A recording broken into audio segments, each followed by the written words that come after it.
Tuan-tuan dan sekalian, saya sebut tadi, persamaan mereka adalah dari sudut pemikiran, ideologi.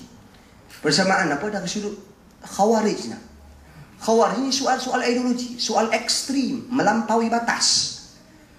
Sebab sifat hulu ni tuan-tuan, sebab tu saya ulas panjang pagi tadi ni tentang soal hulu, perkara pertama yang merupakan persamaan besar antara kedua. Mereka kelompok yang berbeza.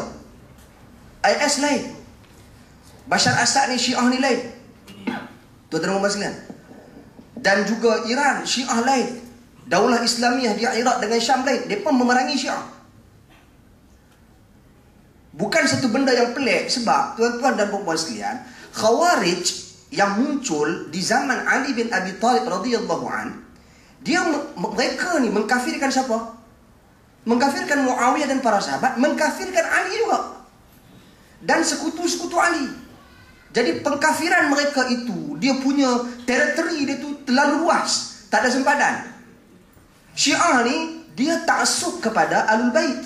Jadi dia pertahankan Ahlul Bait dan beberapa orang daripada kalangan sahabat Nabi, 4-5 orang, yang lain dia kafirkan.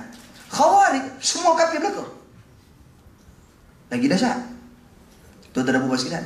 Jadi pemikiran ataupun kita sebut sebagai takfirism. Takfirism ni tuan-tuan, pemikiran mengkafirkan orang ni ada pada Syiah dan ada pada Khawarij. Itu titik temu mereka. Jadi kenapa berlaku peperangan bersama mereka di sana? Oh, itu bagus ya Pak, IS serang Syiah. Tuan-tuan, dua-dua kepala terkerja kapiakkan orang. Jadi dia peperangan tu memang betul lah. Itulah sikap mereka. Sikap yang tak mau hidup dalam keadaan yang aman. Siapa yang mengiktiraf daulah mereka? IS siapa? Sekarang ni dia kata mereka membentuk satu khilafah Islamiah. Khilafah Islamiah perlu ada syura. Syura dia siapa daripada kalangan ahli syura dia? Siapa yang ta'yin, yang memilih khalifah dia? Sekarang ni mereka melantik diri mereka sendiri, mengangkat diri mereka sendiri, lalu menuntut dan memaksa kaum muslimin berbai'ah kepada mereka. Ni topik IS ni kita kena buat tajuk lain. Tuan-tuan dan puan sekalian. Tapi saya nak cerita ni dia punya persamaan. Syiah, semacam Syiah. Wilayah dia, imam-imam dia, siapa yang tauliahkan imam dia? Mereka Syiah sendiri, mereka tauliahkan. Mereka yang lantik Imam Mahdi, mereka dah ada. Sekian-sekian kawan ni mendapat tauliah Imam Mahdi. Jadi dialah menjadi imam pada hari ini. Khamenei ni, tuan-tuan dan puan sekalian, pada hari ini mendapat pentaulihan daripada Imam Mahdi. So dialah yang akan lead apa-apa gerakan daripada Syiah.